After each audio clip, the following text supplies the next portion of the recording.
Hey, Kevin, what tool do you use most often? That's a really good question, actually. Here's one of them, a bench grinder. I use the bejesus out of a bench grinder every day. I'd say, a good 3 hours a day, off and on. Like if I'm cleaning railroad spikes or something, I'm doing a spike sculpture. Oh God, I'm standing there 2-3 hours just cleaning up railroad spikes. They're just a great handy tool to have around. So this is a fairly new Dewalt 8-inch bench grinder. And my brother actually gave me this one. It turned out to be a spare for him. But the cool thing with this one is it's still got all the guards on it. That's kind of important, actually. The tool rests for whether you're using the stone or whether you're using the wire wheel, to clean off, like threads or stuff like that. Nice big motor, nice and heavy. You can really dig into it if you have to, if you're trying to grind something really, really hard. I don't know how many of you have one of these on your grinder, but what is it for? Well, you would actually fill this up with water, and this is where you cool off whatever it is that you're trying to grind.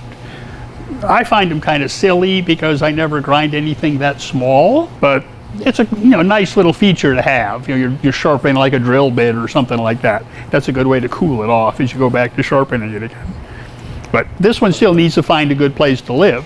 Unlike my old one that I use pretty much every darn day, this is the one I use every day.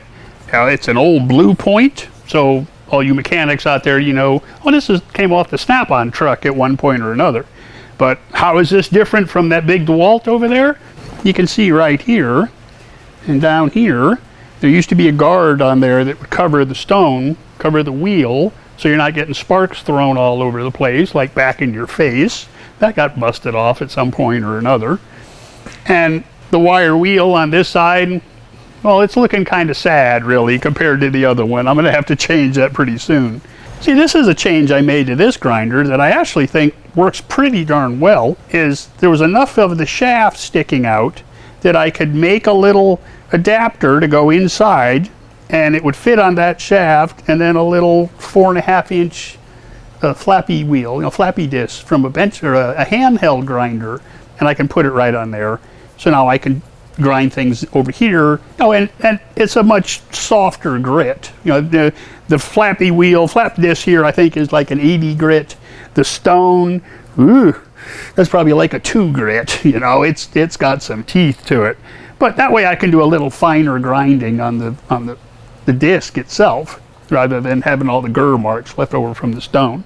And what do I use them for? How do you use a bench grinder? What is it actually for? Well, the stone, when I really want to move some metal, I want to grind something off, cleaning up railroad spikes to weld, rather than trying to clean it off on the flap disc and burn up the flap disc and then I have to change it.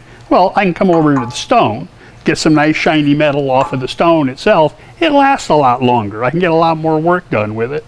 And the wire wheel, well, that's just for like getting, cleaning threads on a bolt or something, maybe getting a little bit of paint off of something, just for removing everything but the metal. And the flap disc, with its finer grit, that just gives you a finer looking grind. You don't have all the big burr marks on it that you have to take out again later. But this is a different kind of a bench grinder. This is something I hadn't even heard of until, again, my brother brought it over. This is actually an 8-inch slow speed bench grinder. What he was using it for was sharpening his tools for woodworking, for working on a lathe. So he's got a diamond stone on one side that I use to sharpen the tungsten for my TIG welders, and then he's got just a regular grinding wheel on the other side for doing the finish grinding on his carbide bits, his carbide woodworking tools. And I've just never gotten around to taking it off. I don't use it. The tungstens that I grind, if you put it against this, it'll just eat the grinding wheel right up. They're too soft. But that nice big diamond wheel, that works great at sharpening tungstens. So great question from the boys. Do appreciate it. And I'd really appreciate it if everybody watching out there, look on the side of the screen, whatever side that is, or maybe down on the bottom. You see an ad or two pop up that catches your eye, give it a click. It helps pay for the videos. Thanks for watching. I'll see you next time.